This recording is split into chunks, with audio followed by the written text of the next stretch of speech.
Welcome back to my YouTube channel wonder wave. और अगर आप मेरे इस चैनल पे नए हो तो प्लीज़ मेरे चैनल को सब्सक्राइब ज़रूर कीजिए। और अगर आप मेरे ब्लॉग देखते हो और अच्छे अच्छे ब्लॉग्स आप देखना चाहते हो तो मेरे चैनल को लाइक, शेयर और कमेंट ज़रूर कीजिए।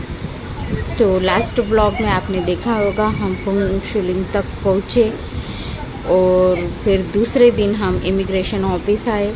इमिग्रेशन ऑफिस से 10 मिनट का प्रोसीजर करने के बाद हमारी नेक्स्ट जर्नी चालू हो गई। लेकिन इमिग्रेशन के लिए जो डॉक्यूमेंट हमें चाहिए वो होते हैं या तो पासपोर्ट। अगर किसी के पास पासपोर्ट नहीं है तो ये कंट्री बिल्कुल वीज़ा फ्री है, आपको टेंशन लेने की ज़रूरत नहीं है। आपका जो इंडिया का वोटिंग कार्ड है वो भी चलता है।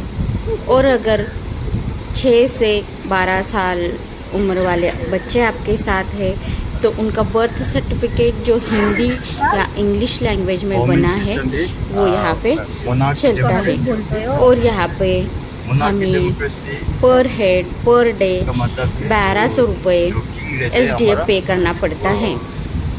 कंट्री का हेड, वो देश का हेड। ओके। और प्राइम मिनिस्टर्स लोग सेम लाइक आप लोग का वो मोदी जी हमारा इधर रहते हैं प्राइम मिनिस्टर्स। मैं एक पूछ लूँ आपको बीच में। Yes yes sir. आपका प्राइम मिनिस्टर का आपने बोला अभी, तो इलेक्ट कैसे होता है प्राइम मिनिस्टर आपका? सेम सेम इंडिया जैसे होते हैं लाइक एवरी आफ्टर 5 इयर्स। सो हम वोट करते हैं, इलेक्शंस करते हैं। डायरेक्टली आप प्राइम मिनिस्टर को चूज करते हैं क्या? सब जैसे हमारे इंडिया में मेंबर ऑफ पार्लियामेंट होते हैं, मेंबर ऑफ पार्लियामेंट सब होते हैं same like India. Okay. Monarchy democracy. लेकिन हमारा देश का हेड होते है हमारा महाराजा की। और अभी हमारा 15 का टाइम है टुगेदर। सो टुडे सो आज हम जा रहे हैं थिम्पू। ओके। सो थिम्पू और जाना पड़ेगा हम लोग का अप्रोक्सीमेटली बराबर 170 किलोमीटर जैसा जाना पड़ेगा इधर से। ओके। और बीच में लग जाएगा 5-6 घंटे लग जाएगा। ओके। क्योंकि अभी इधर से तो वो सब माउंटेन्स लोग शुरू हो जाएगा ना। राइट।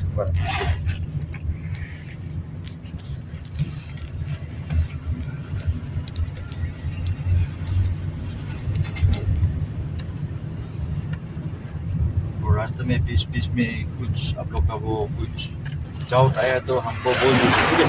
कोई दिक्कत नहीं। आप ही बताइए, कुछ अच्छा पॉइंट आएगा तो सीनरी वाला तो बताइए, हम ठीक लोग है, वहाँ ठीक पे है। उतर जाएंगे। You know Bhutan better than us. आपकी एज कितनी है? हम अभी गए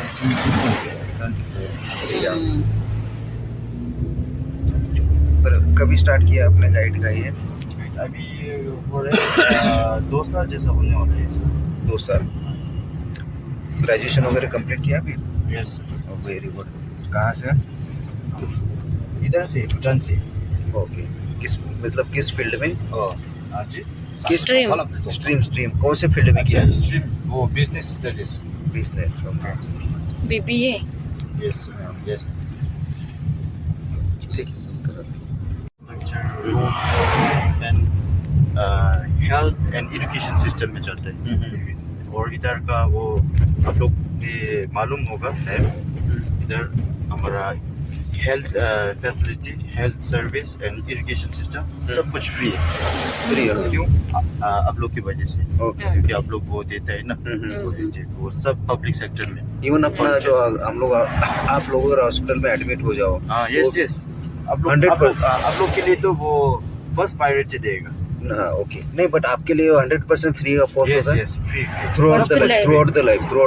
अरे वेरी गुड। सब बढ़िया। कुछ फ्री लाइक मेडिसिन, दवाई, लाइक चेकअप, सर्जिकल सब कुछ फ्री। और जो भी वो इधर नहीं हो सकते वो सर्जिकल लोग सर्जरी और मतलब इसका मतलब ये होगा कि आपके हॉस्पिटल सारे गवर्नमेंट वाले, प्राइवेट वाले कोई नहीं। बराबर ना? करेक्ट। और वो जो इधर वो सबसे बड़ी चीज तो बड़ा लोग इधर नहीं होता है। वो क्या बोलते हैं इंडिया में बेच देते हैं वो। ओके। और खर्चा भी गवर्नमेंट। ओके। लाइक कलकत्ता बेच देते हैं वो आदमी लोग बढ़िया है। फंड करके। सबसे बड़ा तो मतलब हेल्थ वाला है एक्चुअली। उसका ख्याल हो जाए तो सब कुछ कवर हो जाए। अगर आप 5-6 दिन आए आज जाते जाते आप लोग को कोई हो गया समस्या, ओके। हेल्थ प्रॉब्लम हो गया, हाँ, हाँ, तो गाइड साहब हम दोनों मिला के हॉस्पिटल ले जा सकता है आप लोग को, ओके। डायरेक्ट एडमिट कर देगा ओके। आपको फर्स्ट, क्योंकि आप लोग हम लोग का केस है ना हाँ, बराबर बराबर। आप लोग को, हम लोग को पब्लिक छोड़ के भी आप लोग को सर्विस फर्स्ट देगा, फर्स्ट देगा उसमें करके। पैसा से कुछ नहीं पड़ेगा। कुछ नहीं पड़ेगा। हाँ। वो चलो, ये तो बढ़िया बात है यार। मतलब कोई देखा भी नहीं, एक्चुअली मैंने सुना भी नहीं कि इस तरीके से होती है। बढ़िया बढ़िया, अच्छी बात है। और सबसे बड़ा ये मतलब बच्चा जो सबसे बड़ा जो कंसर्न वो हेल्थ का ही होता है। Yes, आप sir. इवन हाँ, आपका भी हाँ, डेली वाला जो है ना, जैसा आप हेल्थ बोला- वाला इशू है। हाँ। क्योंकि क्या होता है, बहुत सारी बीमारियां ऐसे हैं जिसमें बहुत खर्चा हो जाता है। जैसे हमारे इंडिया में अभी हम लोग कहते हैं इंश्योरेंस ले लेते हैं, हाँ, तो इंश्योरेंस मतलब पूरा सेटल भी नहीं होता है। अभी 100 रुपया अगर बिल हो जाए तो उसमें से 70-80 रुपया होता है, बाकी 20-30 रुपया भरना ही पड़ता है हमें। अच्छा। हाँ, अदरवाइज जिन्होंने इंश्योरेंस नहीं निकाला है तो उनको तो पीछे सबको, गवर्नमेंट है हमारे पास, बट उनका भी एक लिमिटेशन है सर्विस का। या या हाँ, थोड़ा लिमिटेशन है। Same in irrigation system also. हाँ हाँ। सो अभी इधर से आप लोग प्लेन्स, नो मोर प्लेन्स नाउ। आप लोग प्लेन्स, अभी प्लेन्स देखना है तो नीचे देख लीजिए, ठीक हाँ, है। हाँ। अभी इधर से सब माउंटेन्स शुरू हो अच्छा जाएगा। अच्छा। हाँ ये है इंडिया आप लोग का, वो नीचे। हाँ, अच्छा इंडिया ये साइड है। ओके।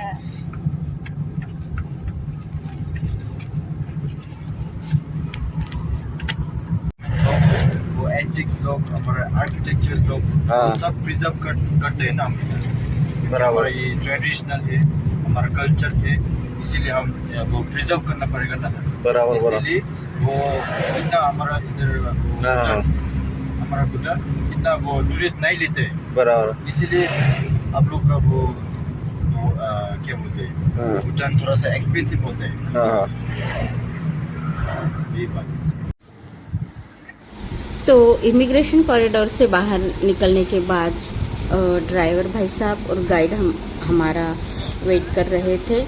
यहाँ पर गाइड कंपलसरी है क्योंकि माउंटेन एरिया है तो ज़रूरी भी है। और यहाँ पर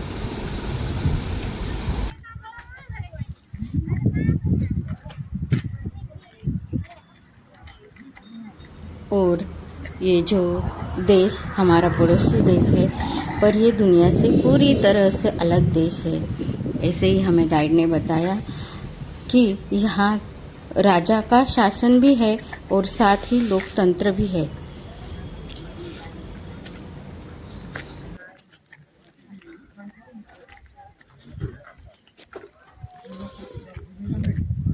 यहाँ पर राजा भी होता है और प्राइम मिनिस्टर भी होता है। जैसे सेम इंडिया में चुनाव द्वारा हम पूरा इलेक्शन सिस्टम है, फिर उसके बाद प्राइम मिनिस्टर चुनकर आता है, वैसे ही सेम वहाँ पर भी होता है। ऐसे हमें गाइड ने बताया।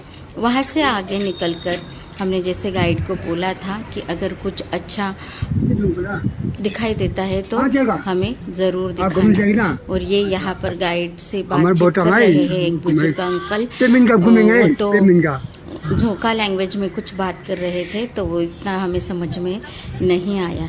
तो यहाँ पर ये जो जगह आपको दिखाई दे रही है ये बहुत ही अलग जगह है। ये फुंगशुलिंग से थिम्पू के रास्ते में, बीच रास्ते में पड़ता है।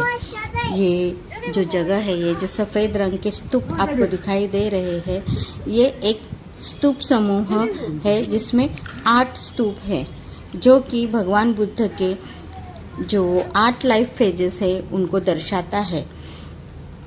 ये स्तूप बहुत ही खूबसूरत है और ये बहुत ही एक खूबसूरत चारों ओर पहाड़ियों से घिरी जगह पर बना हुआ है। ये सफ़ेद रंग और उसके ऊपर खूबसूरत भूतनीज आर्ट पेंट किया हुआ है। बेसिकली अगर आप देखोगे तो जो भूतनीज लोग हैं वो प्रकृति पर निर्भर है, प्रकृति में रहना ज़्यादा पसंद करते हैं। तो उनका ये जो आर्ट है इसमें भी आपको जो नेचुरल कलर है, लाल, पीला, हरा, गुलाबी, यही दिखाई देगा। और जो पत्ते हैं, फूल है, यही आपको ज़्यादातर पेंटिंग में या जो भी शिल्पकला, वास्तुकला है उसमें भी दिखाई देंगे। तो ये जो 8 के 8 स्तूप है, ये बहुत खूबसूरत गुलाबी, लाल, पीला, नीला, हरा इन रंगों से रंगे सजे हुए हैं। ये 8 महान स्तूप भगवान बुद्ध के जीवन की महत्वपूर्ण घटनाओं को और प्रबुद्ध मन के अलग अलग पहलू को दर्शाते हैं। ये 8 जो स्तूप है उनके नाम है कमल पुष्प स्तूप, ज्ञानोदय स्तूप, धर्मचक्र स्तूप, घूमने का स्तूप, महान चमत्कारों का स्तूप, तुषिता स्तूप, स्वर्ग से अवतरित स्तूप, सुलह स्तूप, पूर्ण विजय का स्तूप। तो ये जो 8 स्तूप है ये भगवान बुद्ध के शरीर, वाणी और मन का प्रतिनिधित्व करते हैं और ये बहुत ही खूबसूरत है। हर एक स्तूप पे अलग अलग डिज़ाइन बनी हुई है और यहाँ पर गाइड ने हमें कुछ इन्फॉर्मेशन दी जो इन स्तूपों के बारे में है। भगवान बुद्ध की लाइफ कैसे थी, क्या हुआ था, कौन सा स्तूप कब बना, मतलब क्या दर्शाता है, ये सब जानकारी उसने हमें दी। स्टूपर्स बोलेगा सर को मेमोरेट करने के लिए, ठीक है। हम थोड़ा थोड़ा सा इंग्लिश में बोल देंगे, ठीक है, कोई दिक्कत नहीं ना। तो ये वो टोटल 8 टाइप ऑफ स्टूपर्स होते हैं। तो इस बहुत ही खूबसूरत जगहों को देखकर मेनली बहुत अच्छा लगा। इसकी जानकारी हमें गाइड ने यहाँ पर दी कि ये एक बहुत ही महत्वपूर्ण जगह है।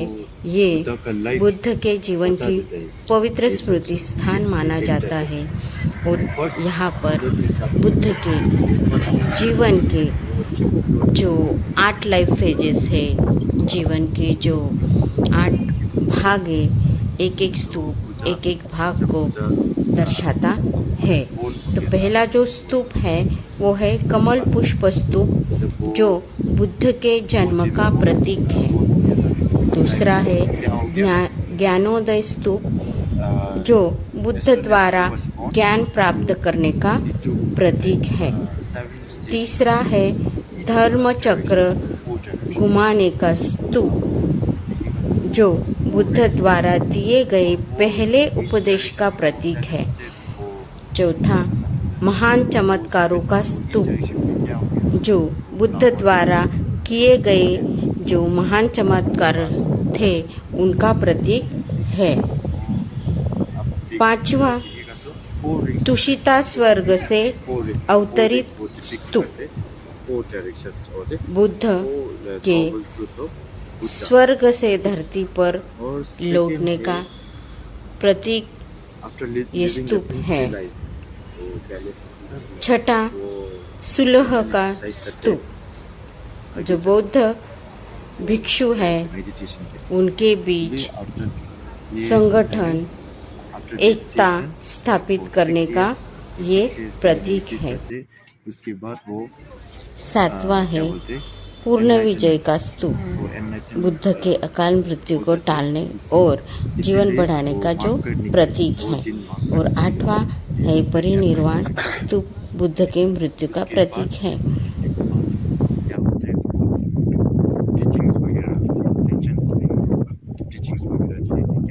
शुरू हो जाता है वो ये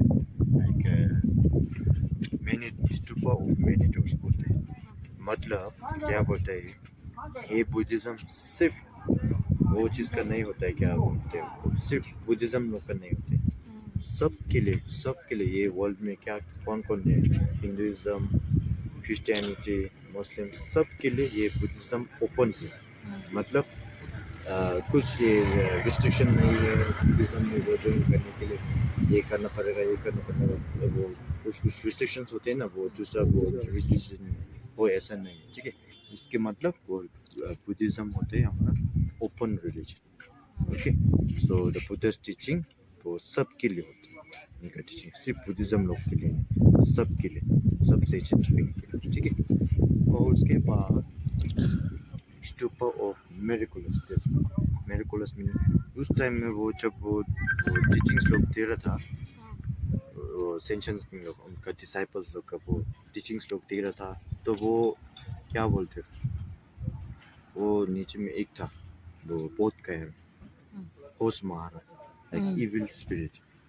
वो क्या करता था, वो थोड़ा सा बुद्धा को डिस्ट्रैक्ट करने के लिए वो ट्राई कर रहा था। इस टाइम में क्या होता था, वो बुद्धा ने उनका टेम्पटेशन डिफीट करता था। इसीलिए after getting the victory over the host Maharaj, this stupa was built mainly to mark the day. Okay? And the next one is like stupa of descending from the heaven. So हम believe करते हैं जब वो Buddha born हो गया था, वो 7 दिन के बाद बुद्धा का वो क्या मदर का क्या बोले, माँ वो मर जाता है। मर गई थी। इस टाइम में इसके बाद after getting the enlightenment, Buddha realised that his mother is somewhere stuck in the heaven. Like heaven भी क्या बोलते हैं, स्टेज वाइज होते हैं ना, स्टेज वाइज। तो थोड़ा सा वो मिडिल हेवन में वो उनका मदर स्टक होने वाला दिखा था उनमें। तो क्या करते वो, then he go for the what to say, to help his mother to get more enlightened, to go further in the heaven to Shita। वो सबसे बड़ा heaven होते हैं, heaven to Shita। So किस चीज़ के लिए जाते हैं वो, उनका मदर के लिए, मदर टीचिंग वो एनलाइटन करने के लिए। After giving all teachings other ascension ways, then he comes back to the earth।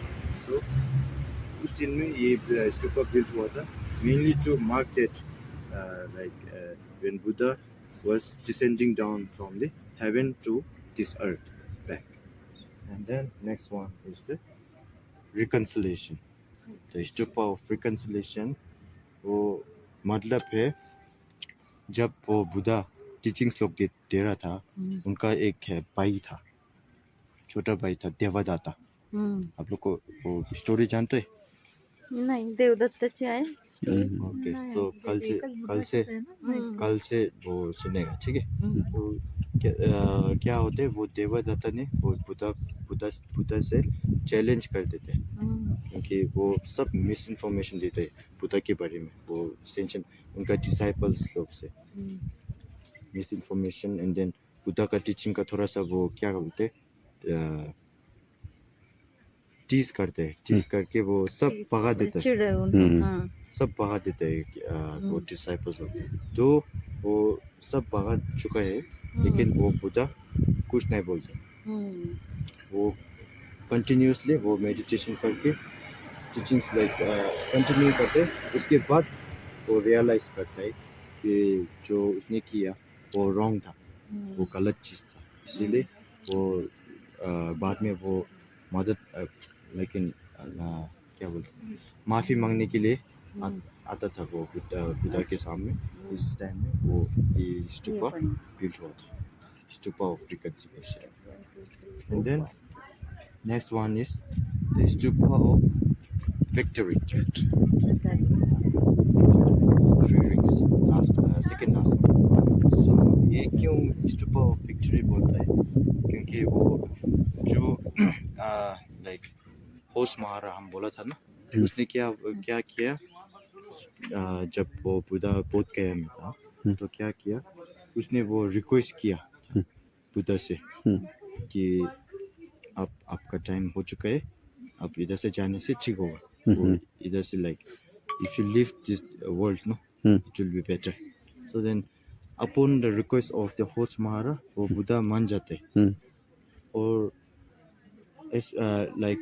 as he was about to die, about to pass from this world, so उनका वो disciples लोग bag करता था उनसे, उनके थोड़ा एक to stay for a longer time। And then after that वो बुद्धा क्या करते, उनका लाइफ 3 महीने के लिए वो प्रोलॉन्ग करता था, प्रोलॉन्ग कर रहा था। इसीलिए वो only Buddha, we have like Buddha was the only person who was able to overcome the life, the death. So that's why it is known as the victory. Victory over what? Victory over the life. Okay. That's why this stupa was built mainly to like commemorate that too. And the last one is like Nirvana stupa, entering into the Nirvana, meaning finally वो जब बुद्धा पास हो चुका था, ये स्तूपा बनाया था। किस चीज़ के लिए? वो ये स्तूपा मान जाता है, though Buddha leave this world, all his teachings like remains in this world. So दिखेगा तो ये कंची का शेप में होता है। कंची वो क्राउन में place like a bell placed on a crown. So meaning all the Buddha's teachings, though he lived this country, not country, like world.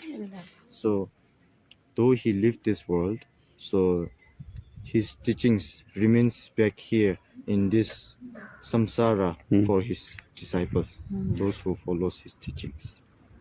Any doubts? Okay, so these stupas, so actually you can see these stupas along the way, on top of the mountains, everywhere, by the riverside. So we have like 2 reasons to build this stupa, mainly to like bless the place, and then so during the olden times people also built these stupas mainly to mark the route locations.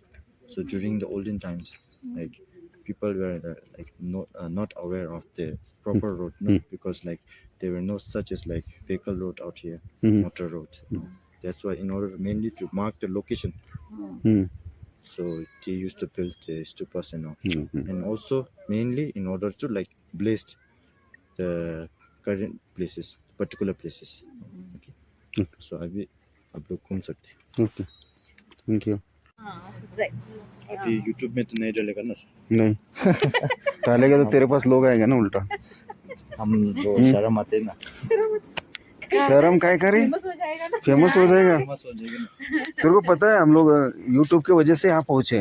ये जो देश है ना आपका, YouTube में पहले हम लोगों ने देखा सारा, हमको अच्छा लगा। अच्छा, वहाँ से हम लोगों ने डिसीजन लिया कि हाँ, वो तो यूट्यूब बोल रहा है डालना नहीं यार, समझा। बिकॉज ऑफ यूट्यूब हम लोग यहाँ पे है, हम लोग देख रहे थे ना भाई, हम लोग अभी सोचा कि हम लोग खुद जाके देखेंगे, फिर तो होता है।